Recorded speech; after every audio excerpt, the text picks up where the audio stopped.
I've been technical diving for the better part of a decade. Something about the ocean and all its unexplored wonder has always drawn me to the deep.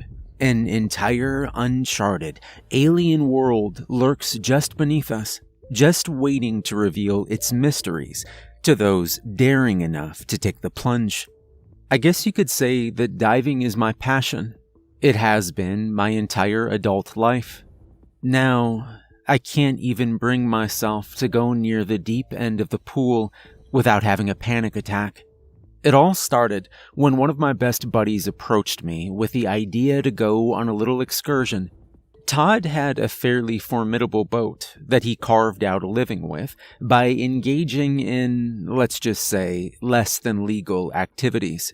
Anyway, some reputable character that Todd helps move cargo into the country had told him about a cave several miles off the coast of his own country. Truth be told, no matter how much time I spend on the background of how we found ourselves 100 feet below sea level, I'll still never understand why or how I agreed to such a misguided idea. It hardly matters now. At 99 feet below sea level, the pressure on your body normally felt by the atmosphere is quadrupled. The sunlight feebly attempts in vain to penetrate the blackness. Darkness rules there, and creatures of the dark are all that inhabit it. I checked my depth and air pressure gauges, and looked up to see Todd hand-signaling me to follow him to the mouth of the cave.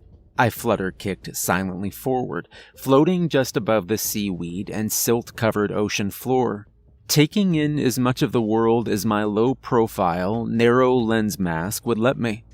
When we reached the mouth of the cave, Todd dropped to the floor and clipped his line to a formation near the entrance. This is a very important step in cave diving. That line was our only way back out of the system. I held my lights on my hands while he worked, but my gaze drifted back to the mouth of the cave. The darkness was just as oppressive as always, but there was something strange.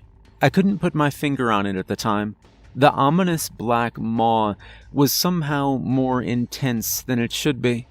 Then I heard it, a low-pitched roar from out of the deep. A thunderous echo sounded from so far below, it was a whisper by the time it reached us. That's the strange thing about hearing when you dive that far down. You don't just hear, you feel. You feel it in your chest, in your bones. The noise echoed through me, and I felt my stomach drop. We hadn't come this far for nothing, though, and we dutifully pressed on. Todd held the line and made entrance first, and I followed behind. My hand trailed along the line as it unfurled. With graceful strokes, we kicked only about 30 to 40 feet into the system before my light caught a silver glint out of the backdrop of darkness and neutral-toned rock formations. Todd signaled that he saw it as well, and we stopped. Kicking myself over to it, the narrow beam cast itself on the object. The eerie silence was broken only by the soft rhythmic beat of our exhales as we bubbled up to the roof of the tunnel. The glint revealed itself to be a scuba tank half buried in the silt. Many cave divers bring along spare safety rigs. Last thing you want when you're 100 feet down enclosed by a rock ceiling is to run out of air. But who would leave this behind? We clipped it off to our line with the intention of taking it back out with us when we made the return trip. Delving deeper into the system, we came across our first fork. Todd signaled to me. He was asking which way I thought we should go. My light panned back and forth between the two tunnels. It was smothered by the abysmal nothingness, no more than 10 feet ahead. The ever-present pressure continued to squeeze me like a python coiling around its prey. It was oppressive. I felt a slight current brush the cold, dark water across my skin. It came from the left tunnel. I gestured to the left, and we continued our exploration. We were 110 feet deep here. Even as an experienced diver, the pressure became taxing. Several kick paces in, something caught the focused beam of my light. It was unnatural. It stuck out like a sore thumb among the rocky stalagmites within my narrow beam of vision. I gracefully kicked over to it, careful not to stir the silt at the bottom of the cave floor. Once stirred, silt takes a considerable amount of time before settling again. More time than the air tanks afforded us. If I thought my vision was limited before, well, a silt storm would mean complete and total blindness. Reaching my point of fixation, I settled and focused upon the thing that had caught my eye. Pulling it from its sunken place in the sand, I found it to be a diver's slate. Divers can't communicate verbally underwater, so what can't be signaled through commonly recognized hand motions, divers will write on a slate and pass to one another. Shining my narrow beam onto its surface, I made out the hastily written words: size, refrigerator, smooth black skin, dolphin-like, but some humanoid features, opposable thumbs, ? Chilled. I passed the slate to Todd, who read it and after glancing worriedly towards me, tucked it away in his gear pouch. We pressed forward. As we neared the end of the tunnel, the walls began narrowing until they pressed against my shoulders. At one point, it became so narrow that I had to remove my tank and pass it through the opening before trying to slither through myself. For a brief moment, I became stuck. The familiar panic set in. I took several slow breaths to calm myself. Then I exhaled every bit of air in my lungs and at last managed to become just slender enough to barely push myself through. On the other side of this obstacle, the system opened up.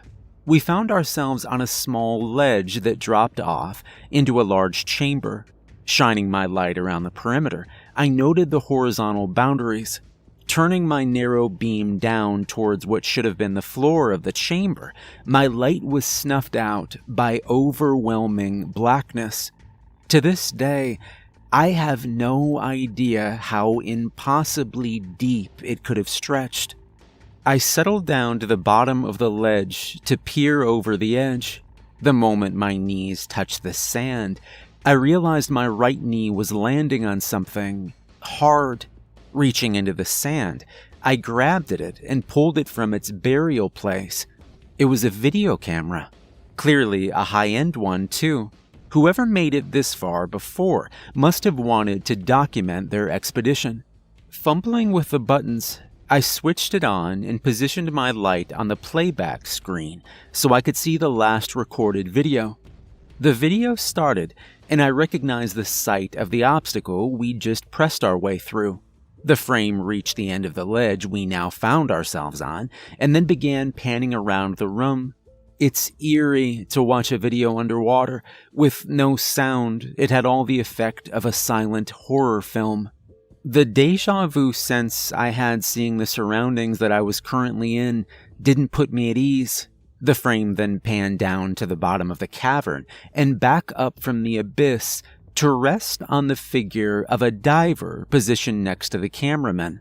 Clearly it was the dive buddy of whoever was shooting. The diver in the frame looked toward the camera when suddenly a strange dark figure shot across the frame and out of view. At first, the diver appeared just as he was a moment before. Then, he clutched his throat. He clasped both hands to his neck as if he was choking. Then, wisps of dark red blood stretched out from around his grip, like malevolent fingers spreading their reach across the dark water. The figure rocketed across the frame again from a new direction, and out of sight. The diver's mask and regulator were gone now, and so was a large, haphazardly torn portion of his face. The camera frame shook in obvious shock as the blood swirled violently, dyeing the water in view. The still twitching body floated limply forward until the figure rocketed by again, and it was gone, dragged down into the black. The frame peered over the ledge until it was smacked violently, and the screen turned black. Out of the silent nothingness, a roar exploded into being. Startled, I dropped the camera.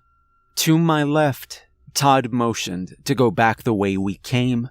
Kicking with all my might, I made it back to the narrow passageway and began the arduous task of shoving myself through. Barely getting through the obstacle once again, I turned to help Todd.